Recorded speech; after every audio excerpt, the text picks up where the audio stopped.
अब देखो कि inverted image on retina, image कहाँ इन्वर्टेड, इमेज कहाँ इन्वर्टेड, कहाँ बनता है भाई, रेटिना पे।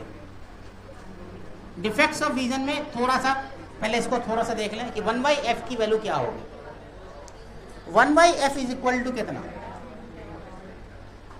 1/f इक्वल टू कितना, 1/v minus 1/u, 1/v minus 1/u। तो 1/v क्या, एक मिनट, हाँ, तो 1/f को f रहने दो, 1/v को v0 मान लेते हैं और माइनस 1/u को माइनस x मान लेते हैं। u को मैंने x मान लिया, कोई सा भी x, आगे में कोई सा भी x मान लिया आपने। तो इससे आपको 1/f0 क्या निकलेगा, अगर इसको f0 ले ले तो 1/f0 क्या निकलेगा, 1/v0 प्लस 1/x। इससे एक चीज समझ आती है कि x को अगर डिक्रीज करोगे तो फोकल लेंथ भी डिक्रीज करेगा, ध्यान दो इसको। अगर x को डिक्रीज करोगे तो फोकल लेंथ डिक्रीज करेगा, x को इंक्रीज करोगे तो फोकल लेंथ भी बढ़ेगा, मतलब एकोमोडेशन हो रहा है, एकोमोडेशन हो रहा है ना। मतलब क्या हो गया कि अगर आप इसको बढ़ाओगे तो मतलब आप क्या करते हो कि आंख का आप मतलब जब नज़दीक लाते हो तो आप थोड़ा सा आंख को ऐसे करके देखते हो, और अगर दूर जाता है तो आप इजीली ऐसे देखते रहते हो, मतलब थिकनेस को घटाना और बढ़ाना पड़ता है आई बॉल में, ठीक। ये यही कंसेप्ट है एक्चुअली। तो यहाँ पे तुम लिख सकते हो कि x increases f decreases, f increases, x increases, x decreases, f decreases. मतलब अगर ये बढ़ेगा तो बढ़ेगा, घटेगा तो घटेगा। तो यहाँ पर तुम लिख सकते हो f(x) increases, f increases, if x decreases,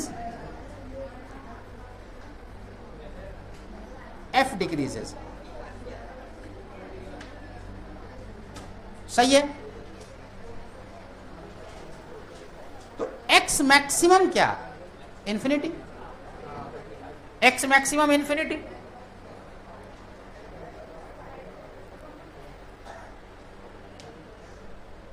तो x मैक्सिमम, चलो ऊपर ही करता हूं मैं, अरे क्या हो गया, x maximum, x maximum is x max equal to infinity। अगर x max infinity है तो v0 बराबर किसके बराबर होना चाहिए, f0 के बराबर, क्योंकि 1/infinity वैसे भी 0 होने जा रहा नहीं। अगर 1/x 0, 1/infinity मतलब 0, तो f0 बराबर v0 और f0।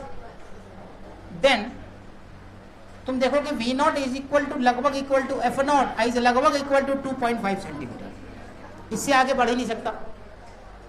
रेटिना के पीछे थोड़ा ना इमेज बनाओगे यार, हाँ फिक्स है यहाँ पे आपका रेटिना, कहाँ पे है आई लेंस से 2.5 सेंटीमीटर पे, तो फिक्स हो गया ना, वो कहाँ जाएगा वो। लेकिन डिफेक्ट्स में ये प्रॉब्लम आना शुरू हो जाता है।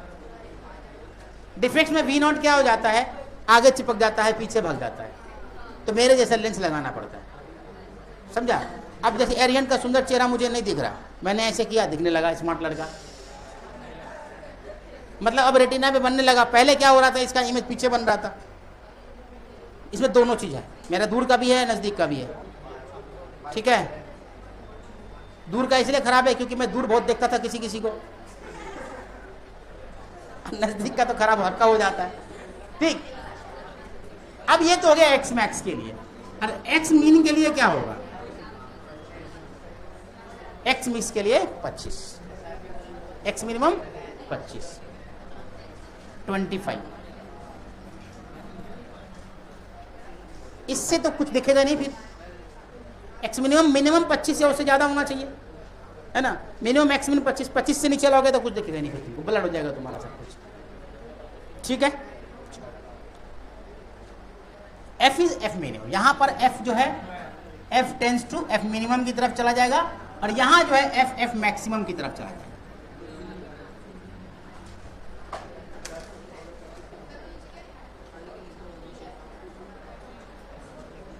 एफ तो ऑलरेडी है ना, तो मैक्सिमम लिखने की जरूरत ही नहीं है, छोड़ दो, एफ तो लिख ही दिया मैंने 2.5 सेंटीमीटर। समझ आया? तो मोस्ट रिलैक्स्ड आई कब होगा? जब ऑब्जेक्ट इंफिनिटी पे होगा, है कि नहीं? एकदम रिलैक्स है ना, दूर देख रहा है सर, नजदीक है, करना पड़ता है कि नहीं करना पड़ता? तो इसका मतलब है कि आपका जो मतलब रिलैक्स आई को रिलैक्स रखना है, तो आपका ऑब्जेक्ट कहाँ होना चाहिए? इनफाइनाइट। अब ऐसे तो इनफाइनाइट का मतलब तुम लोग ये समझ रहे हो कि इनफाइनाइट का मतलब यहाँ से लेकर नाला छुपारा विरार तक। इनफाइनाइट तुम यहाँ से लेकर मुसब्बिहा भी इनफाइनाइट है मेरे लिए, समझा गया? अब सोचो ना कि मेरे लिए मेरा आई लेंस इतना बड़ा है ना, आई लेंस का सिर्फ कितना दूर पे खड़ी है, तो इनफाइनाइट ही हो गया ना मेरे लिए वो, उसके अपर्चर फोकल लेंथ के हिसाब से। तो ये मोस्ट रिलैक्स आई आपका क्या है? इनफाइनाइट पे ऑब्जेक्ट होना चाहिए। और एक्स मिनिमम क्या होना चाहिए? कॉन्ट्रैक्टेड आई के लिए क्या होना चाहिए? 25 के बाद तो महा कॉन्ट्रैक्ट हो जाएगा, उसका कोई वैल्यू नहीं है, ठीक। अब लिखते हैं पहला मायोपिया। बस खत्म हो रहा है अब टॉपिक।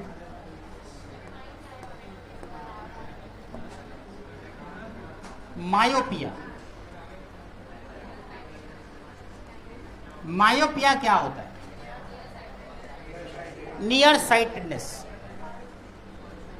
यही सब तो आता है तुम लोग को बस। नियर साइटेडनेस, इसमें क्या होगा? उल्टा होता है ना, दिखने में नियर है तो नियर मतलब निकट दृष्टि दोष होना चाहिए। निकट दृष्टि दोष का मतलब दूर का दिखे नहीं दिखेगा, पास का हर चीज दिखेगा, यही ना?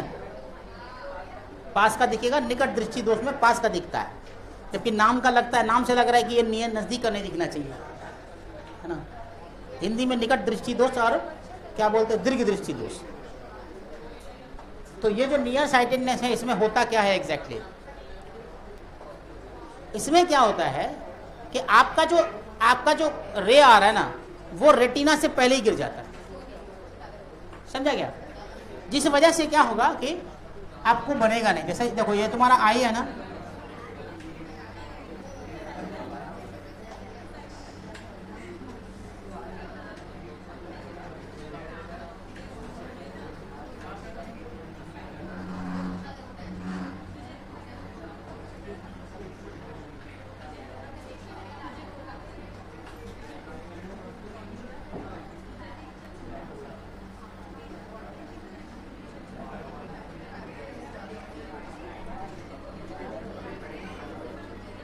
ये तुम्हारा मान लो ऑब्जेक्ट है, वो यहां से रे आया और यहां टकरा, यहीं टकरा, यहां से रे आया और यहीं टकरा, ऐसे। This is called myopia. तो not able to see the distant object, not able to see the distant object. Distant object को आप नहीं देखते, ये चीज होता है मायोपिया। दैट इज, यहां पर लिख लेना क्या लिखा तुम लोगों ने? मायोपिया में क्या होगा कि आपका जो रे है पहले ही गिर जाएगा, और ये रेटिना आपका यहाँ पे है ना, ये रेटिना है, और रेटिना से पहले ही इन्वर्टेड इमेज बनने से पहले ही क्या होता है कि आपका जो है ये रे पहले गिर गया, इसलिए कि not able to see the distant object, that is F max becomes, जो एफ मैक्सिमम आपका है बिकम्स लेस, मतलब एफ मैक्स यह होना चाहिए था, ये यही हो गया खत्म। F max becomes less and eye lens converges the rays before the retina, है ना? रेटिना से पहले ही आई लेंस रे को कन्वर्ज करके खत्म कर देगा, जिसकी वजह से आपको क्या है, नहीं दिखेगा, ठीक। अब इसका रेमेडी क्या है, क्या करना पड़ेगा? डाइवर्जिंग लेंस लगा देंगे, है ना? एक डाइवर्जिंग लेंस लगा देंगे तो इसका रेमेडी बन जाएगा। रेमेडी,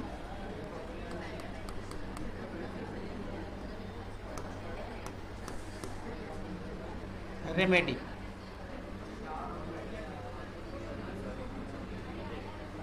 रेमेडी क्या करना है भाई? Use the converging diverging lens, use the diverging lens.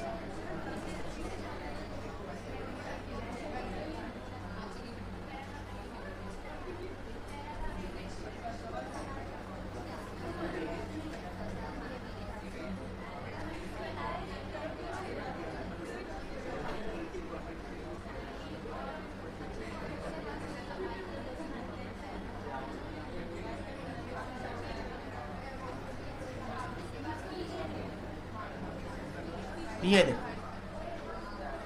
जब डाइवर्जिंग लेंस निकालोगे तो जो होता क्या इसमें कि जो इनफाइनाइट पे ऑब्जेक्ट रखा हुआ है ना, उसको पहले नजदीक लाता है ऑब्जेक्ट को, उससे इमेज बनाता है और वो आपको ऑब्जेक्ट दिखता है। आपको लगता है कि वहां पे ऑब्जेक्ट है, लेकिन ऑब्जेक्ट होता कहीं और है।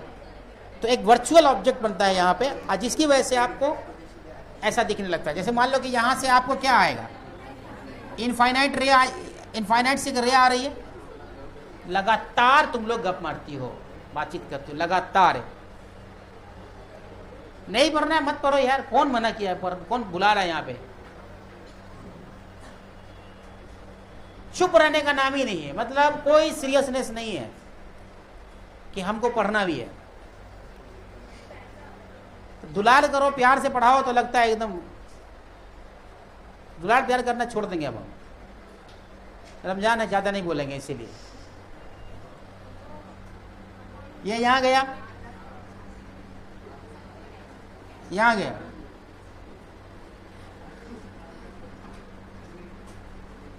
ये देखो, अब ये नया ऑब्जेक्ट बन गया, एफ बोल देते हैं, और यही जो है एक्स है, और फाइनली एक्स यही है,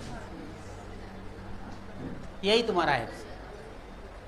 ठीक है, u बराबर क्या है? Minus infinity. u equal to minus infinity. हाँ भाई जाएंगे ना, रुको ना। अब क्या हो गया कि ये तो यहां से निकल गया ना, इधर, ये इधर आ गया, अब ये इधर कन्वर्ट हो जाएगा।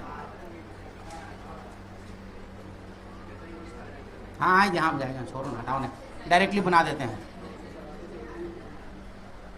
यहां पहुंच जाएगा। अरे कन्वर्ज होगा भाई मेरे, कन्वर्ज होगा। हाँ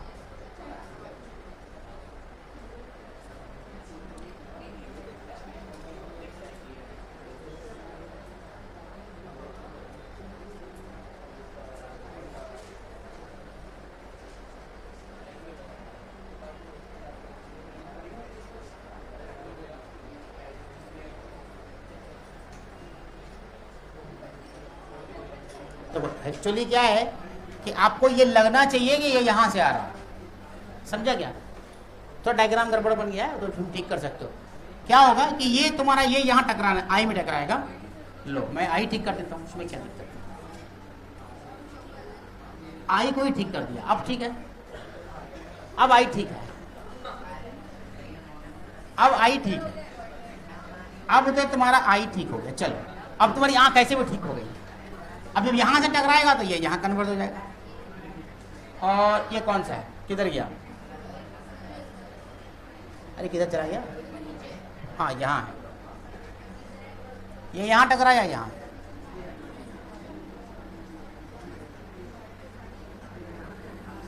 अब ठीक है, लो लेंस भी बना दिया मैंने। अब खुश? मतलब क्या होगा कि ये आपको, ये एक्चुअली आ रहा है इनफाइनाइट से, अब इधर गया, लेकिन लगेगा कि यहां से आ रहा है, यहां से आएगा और ये कन्वर्ट हो जाएगा। अब समझा? रेमेडी यही है। तो यहां से u बराबर माइनस इन्फिनिटी ले रहे हो तुम, u बराबर क्या ले रहे हो? माइनस इन्फिनिटी, और v बराबर माइनस एक्स, v बराबर माइनस एक्स, f बराबर वाट निकाल दो, f equal to what. f बराबर x की वैल्यू आ जाएगी, कैलकुलेट करोगे तो f बराबर x। छोड़ो, उतना करने की जरूरत नहीं। अरे इन्फिनिटी 1 बाई इन्फिनिटी डालोगे तो f बराबर x ही तो आएगा। 1 बाई f बराबर 1 बाई, हाँ माइनस एक्स। -x। तो कैलकुलेशन करो ना यार, छोड़ो ना, क्या तुम लोग रोजा रमजान में हमसे कैलकुलेशन करना, क्या 1/∞ ना, -x -1/-∞, तो f बराबर -x, खत्म। अरे वही करना था, बार बार एक ही चीज करते में मुझे मन नहीं लगता ना। चल अब नेक्स्ट जो है मायोपिया लिखो, हो गया। हेट्रोमायोपिया, हाइपरमेट्रोपिया लिख, छोड़ दे तो उसमें क्या दिक्कत है, हमको कोई दिक्कत थोड़ी ना है। मेरा क्या दिक्कत है, तुम्हारा एक्स्ट्रा जाएगा क्लास, और क्या। लास्ट में 8-8 घंटा पढ़ोगे जब सिलेबस खत्म नहीं होगा तो, सुबह से शाम तक बैठे रहोगे। हमारे साथ भी ऐसे ही हुआ था हमारी क्लास में, तुम्हारे साथ ही वही होगा। Can not clearly see the objects which are close to the eye, इस कंडीशन में होगा क्या वो देखो।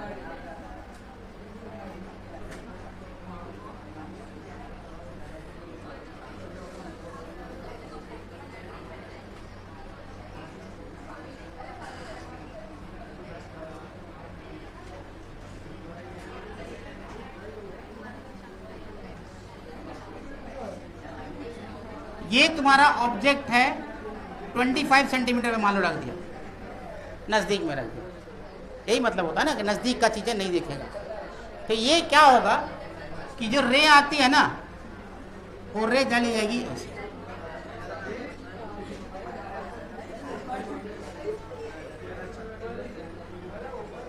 अयून और क्यूरी। तुम इधर बात कर रही हो और वो उधर बात कर रही है।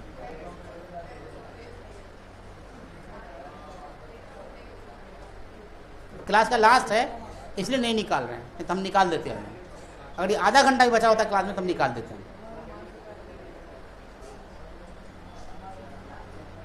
हाँ, फार साइटेडनेस में क्या होगा, हाइपरमेट्रोपिया।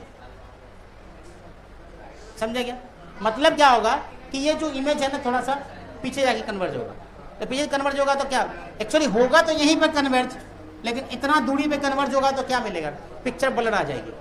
पिक्चर ब्लर देखेगी, आपको साफ तस्वीर नहीं देगी। मुआविया आगे देख, करना क्या पड़ेगा, मतलब y को जो है लेस ग्रेटर देन 25 रखना पड़ेगा। मतलब y का मतलब ये जो x है, x को 25 से रखना पड़ेगा तुमको ज़्यादा, तभी तुमको वो पीछे बनेगा। इसका मतलब यही हुआ। 2-3 लाइन लिख लो। f minimum has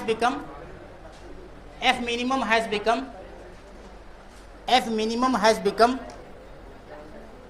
more than its minimum value, more than its minimum value, more than its minimum value, more than its minimum value।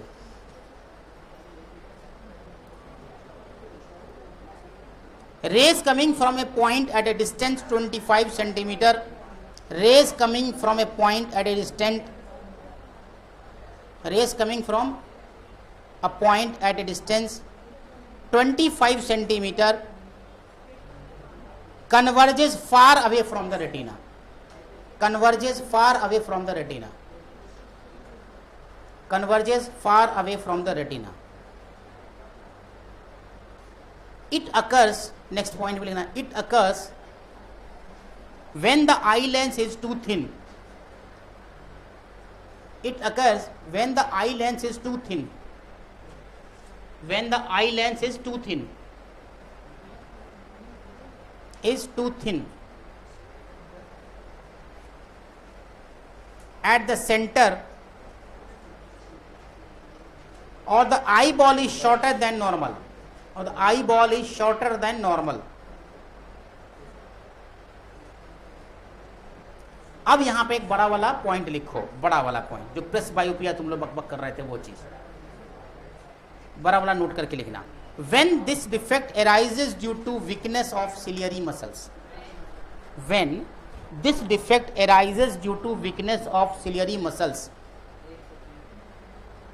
when this defect arises due to weakness of ciliary muscles and they are not able to reduce the focal length, and they are not able to and they are not able to reduce focal length,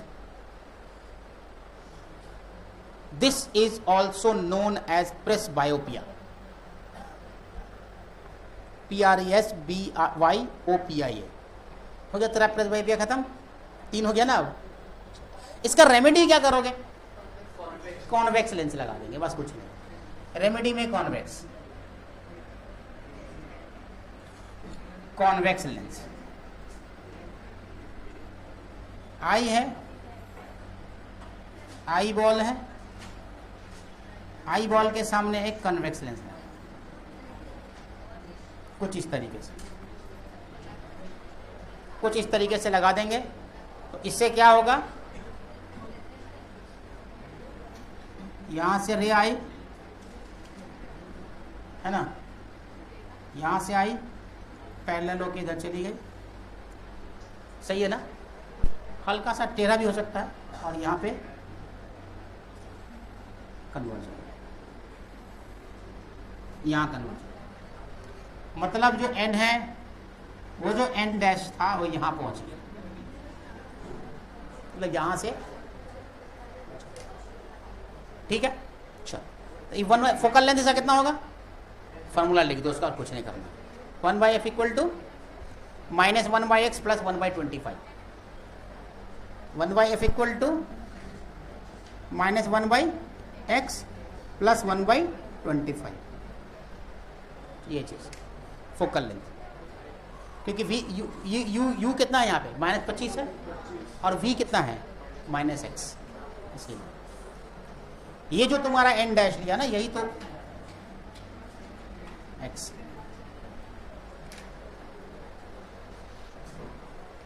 अब लिखो astigmatism, last astigmatism, astigmatism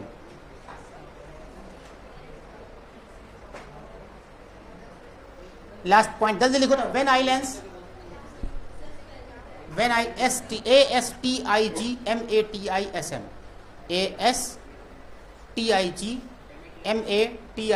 astigmatism लिखो। When eye lens developed different curvatures, when eye lens developed different curvature along different plane, along different plane, such a person cannot see, such a person cannot see all the direction equally well, equally well, equally well. It is due to non-uniform thickness of cornea or eye lens. It is due to non-uniform thickness of cornea or eye lens. मतलब क्या होता है इसमें कि astigmatism में क्या होगा, तुम्हारे पास जो इस तरह का जो रेज लाइन होती है ना, कोई लाइन दिखेगी, कोई लाइन उसको नहीं दिखेगी, कोई भी एक लाइन उसको गायब हो जाएगी, इस तरीके से एस्टिग्मेटिज्म में। रेमेडी में लिखो, लाइन, 2 लाइन लिखो ना यार। Glasses with different, glasses with different curvature, different curvature,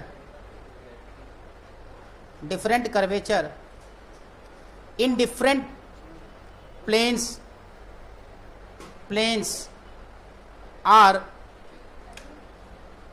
different planes are used to compensate the de-shaping of the eye lens, de-shaping of the eye lens.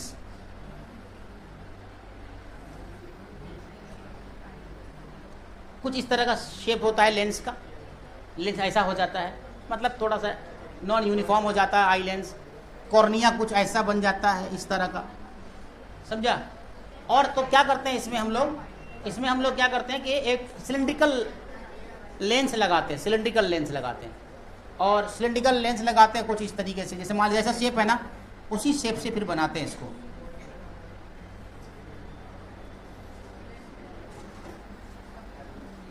इस तरह मतलब सेट हो जाना चाहिए, सेट हो जाना चाहिए डिफरेंट कर्वेचर्स में।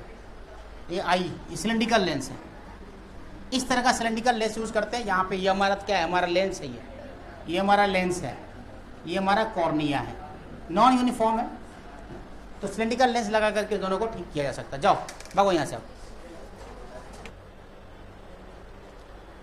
इसमें देखो टोटल शिफ्ट कितना आ रहा है। क्वेश्चन यही है कि ग्लास स्लैब है, ग्लास स्लैब के ऊपर बीकर रखा हुआ है, बीकर में पानी रखा हुआ है, इसका 1.5 है, उसका 4/3 है, ठीक। और इससे क्या आपको निकालना है, एक तो क्वेश्चन नंबर ए में बोलता है कि टोटल मतलब एपरेंट डेप्थ निकालने के लिए बोल रहा है, तो पहले तो टोटल शिफ्ट निकाल लो कि शिफ्ट कितना किया होगा, शिफ्ट कितना किया होगा। इधर ही से रे तो इधर ही से जाएगी ना, तो इधर ही शिफ्ट करेगा, है ना। तो इधर से रे जा रहा है तो इधर ही शिफ्ट करेगा। तो ये कितना आ रहा है देखो तो जरा सा चेक करके, 5.8 आ रहा है क्या, 5.8 आना चाहिए, है ना। तो ये आएगा तुम्हारा 5.8 सेंटीमीटर। जब 5.8 सेंटीमीटर ये ऊपर भाग गया, ऊपर भाग गया ना, जब ये ऊपर भाग गया मतलब क्या हो रहा है, यहां से एक रे ऐसे निकला और ये रे फिर हल्का सा अवे फ्रॉम द नॉर्मल होकर के इधर चला गया, है ना, और फिर ये यहां से अवे फ्रॉम द नॉर्मल हो गया। इस तरीके से हो रहा है। तो देखो पहला कंडीशन में तो यहां बन रहा है एक की वजह से, और दूसरे की वजह से यहां आ रहा है, मतलब इस जगह पे इस वक्त है, उसको ऊपर वाले आई को यहां पे दिख रहा है, यही है ना। तो इसका मतलब एपरेंट डेप्थ जो है ऊपर से लेके यहां तक, यहां से लेके यहां तक हुआ एपरेंट डेप्थ। तो एपरेंट ओरिजिनल डेप्थ कितना है, 20 है। तो एपरेंट डेप्थ जो है, शिफ्टिंग आपने निकाला, apparent depth is equal to 20 minus 5.8, 20 minus 5.8, यह आ जाएगा 14.2 सेंटीमीटर। ये आंसर है तुम्हारा, ये तुम्हारा आंसर है। सीडी पे क्या निकाल रहे हैं, टीआईआर। तो टीआईआर निकालेंगे सीडी सरफेस पे, तो साइन इनवर्स 8/9 आ रहा है। तो इसकी वैल्यू होती है 62.45, 62 डिग्री 45 मिनट ऐसा समथिंग डिग्री होता है ना। अब नेक्स्ट में क्या करेंगे इसको कि ईएफ पे निकालेंगे टीआईआर।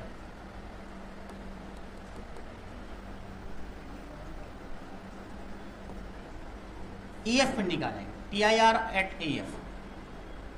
ईएफ पे देखो तो क्या हो रहा है, सॉरी हमने किसके लिए निकाला है अभी,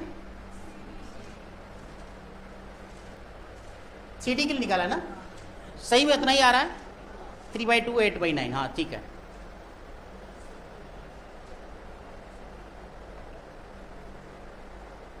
तो इसके लिए कितना आएगा, थीटा सी के लिए केस 2 में 3/4 आ रहा है क्या, है ना। थीटा C2 साइन इनवर्स 1/4/3, तो साइन इनवर्स 3/4। तो इसकी वैल्यू जो आती है वो आती है 48.36 इतना। तो साइन में एक चीज बताओ तो मुझे कि क्रिटिकल एंगल टीआई कहाँ होना चाहिए, theta C1 is greater than theta C2, कहाँ पे होना चाहिए। मतलब अगर कौन सा एंगल का वैल्यू ज़्यादा है, साइन थीटा सी 62.45 है ना, यहाँ से किस में होना चाहिए, टीआर कहाँ पे होना चाहिए,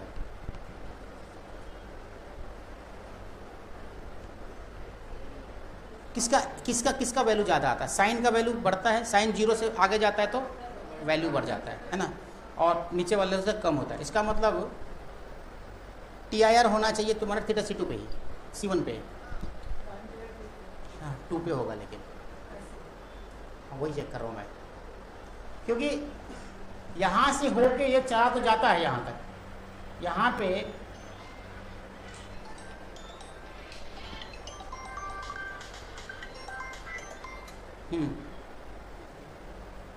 total internal reflection at occurs EF surface, क्योंकि theta C1 is greater than theta C2, मतलब नहीं समझ में आया क्यों किया ऐसा। हाँ तो क्या किया इसने, पहला ये चीज़ निकाले। क्वेश्चन तो वैसे ये था कि ये दोनों में से कौन सा क्रिटिकल एंगल के साथ कहाँ पे निकल रहा है। तो जिसका क्रिटिकल एंगल ज़्यादा होगा सरफेस पर भाई, तो थीटा C1 पे ही हो जाना चाहिए मेरे हिसाब से। ओके लिखा, छोड़ ना इसको। इसने पूछा है वाई, तो किस सरफेस पे होगा और क्यों होगा। तो किस सरफेस पे होगा, क्योंकि जिसका ज़्यादा होगा क्रिटिकल एंगल वही ना इंटरनल रिफ्लेक्शन होना चाहिए। इंटरनल रिफ्लेक्शन कहाँ होता है, इंटरनल रिफ्लेक्शन होने के लिए क्या होना चाहिए, ग्रेटर देन थीटा C से ज़्यादा होना चाहिए। थीटा C, ये हमारा थीटा C है और ये हमारा इंटरनल रिफ्लेक्शन है। ठीक, अब चेक करो जरा सा, ये इसी कंडीशन से चेक करके देखो तो कहाँ पे हो रहा है। इसी कंडीशन चेक करके देखो कि थीटा C से ज़्यादा होना चाहिए तभी इंटरनल रिफ्लेक्शन, या फिर इंटरनल रिफ्लेक्शन के लिए तो इसको ऐसे मान लेते हैं 90 डिग्री, इतना पे इंटरनल रिफ्लेक्शन मान लेते हैं हम। ग्रेजिंग इंसिडेंस भी इंटरनल रिफ्लेक्शन का एक टाइप होगा ना, एक तरीके से देखा जाए। अरे ये ग्रेजिंग अगर हो गया थीटा C पे, तो थीटा C किसका आ रहा है, थीटा C आ रहा है क्या इसका 40, एक तो आ रहा है 48.30, मतलब यहाँ के लिए जो है, एक मिनट चेक करो इसको, यहाँ के लिए बत्तीस की बात, इस पॉइंट के लिए थीटा C कितना आ रहा है 62, और इस पॉइंट के लिए 48 इसका। लेकिन यहाँ पे क्या हो रहा है कि यहाँ पे तो आपका हो नहीं रहा है ना इंटरनल रिफ्लेक्शन, इसलिए नहीं हो रहा है क्योंकि ये रे जा रही है वहां तक, यहाँ पे हो रहा है। इसका मतलब है कि ये जो थीटा C है ना, ये कुछ ज़्यादा होना चाहिए था, और ज़्यादा होना चाहिए, मतलब इंटरनल रिफ्लेक्शन होने के लिए ये वाला एंगल कुछ ज़्यादा होना चाहिए। ये कंडीशन क्वेश्चन तो दिया हुआ वैसे, बोला बड़े EF सरफेस पे, उसने दिया है EF सरफेस पे।